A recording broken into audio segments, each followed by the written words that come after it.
Bishop, thanks a lot for joining us this morning. Let's talk a little bit about the outcomes that you're hoping to achieve as a result of this pilgrimage. Thank you very much for having me. Actually, the World Council of Churches comes to South Africa as a form of solidarity because we are part of the same church movement in the world. And the interesting thing is that they have said that they come here because they believe that South Africa is the lighthouse. It is supposed to be showing the light because of everything that has happened in South Africa.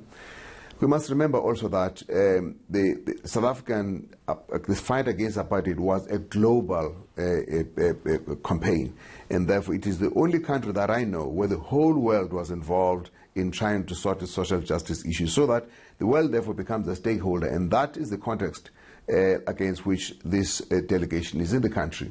They're here and of course spent some time with the President yesterday as well as the Minister of Home Affairs, and in the afternoon we had policy conversations with some of the Chapter 9 institutions and non-governmental organizations, civil society organizations. But then today we're touching and feeling the actual experiences of people as we're visiting victims of gender-based violence, as well as the victims of attacks against foreign nationals, and looking at some of the issues that can be taken care of. It is helping us as African Council of Churches, as well as the churches in South Africa, as well as government, to think through much more pointedly about the things that we can do to make a difference. We will, for example, in South African Council of Churches, be launching a major in-your-face campaign that will make abusers uncomfortable, and that's what we're going to be doing, and that's all part of the commitment we're making together as we go forward. I think that the visit also is representing always the concern of the World Council of Churches when there are very serious problems in South Africa. They came here when we had the Sharpeville massacre in 1960. They said no, South Africa, and that is the beginning of a close contact with the South African situation, and that led to the program to combat racism, which was a major campaign by the World Council that also supported the South African liberation movement. And I want to say that when the South African Council of Churches was under attack through the ill of commission by the apartheid government, the World Church came and said, the South African Council of Churches' mission is ours. And so we are here to say that we are together as a world that needs to deal with gender-based violence. You know, we are in the 16 days that's ending today.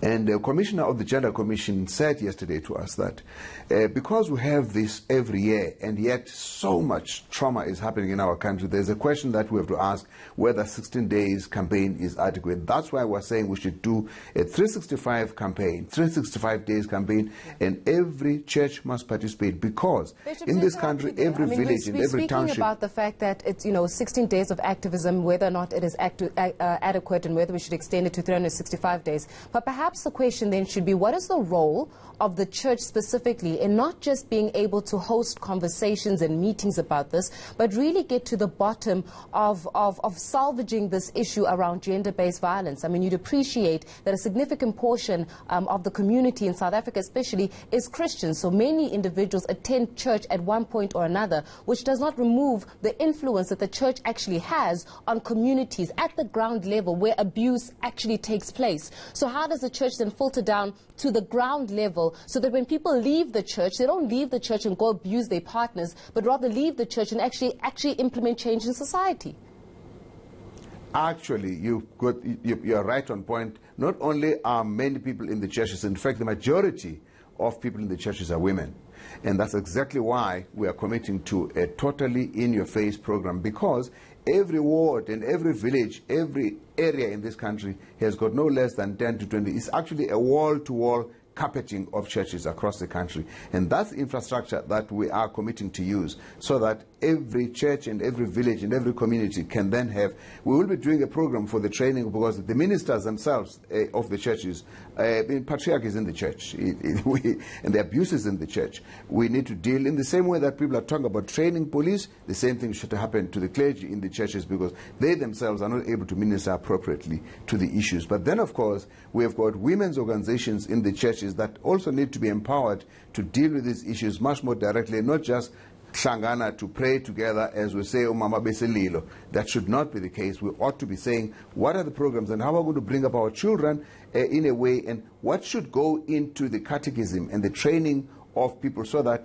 the human dignity, because all of us are created in the image of God equally, men, women, black, white, and this is the kind of theology that should go, because right now we sit with a situation where patriarchy, as well as the idea that the man is superior in some kind of theological or religious conversation, this is all that needs to be changed. If we can change these mindsets, we'll be able to get to the root of this at the family level, at the community level, at the church level.